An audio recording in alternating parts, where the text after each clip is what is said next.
করেছে খেতে নিম পাতা। এরা কিন্তু নিম পাতা খায় না, ও খায়। মা মানে খুব করে, খাবো না করে, যেটা আমার করা উচিত সেটা মা করে, ঠিক আছে, খাবো না করে, মানে এমনি খেতে। হ্যাঁ না, ভাজা তো ভালো লাগে। এইটা করেছি বেগুন দিয়ে আলু দিয়ে একটু করেছি, খা। মানে এই প্রথম নিয়ে এলাম গরমের মধ্যে নিম পাতা, ঠিক আছে।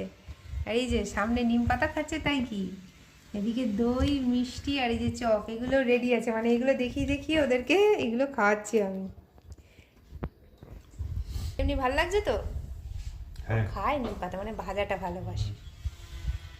ভেজেছি তরকারির মানে মতো করে দিয়েছি, বেশি ভেজলে গুণটা নষ্ট হয়ে যায়। এই যে কি মুখটা বেজার নাকি? হ্যাঁ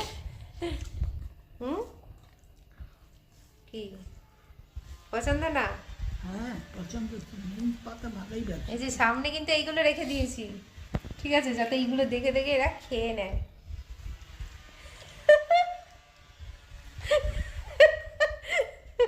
এমনি রেগে যাচ্ছে, তার মধ্যে আমি আসছি। ও আমিও নিয়ে নিয়েছি, আমার ভীষণ ভালো লাগে। আরও আছে, ওরা খালি ভাজা খাবে নিম পাতা।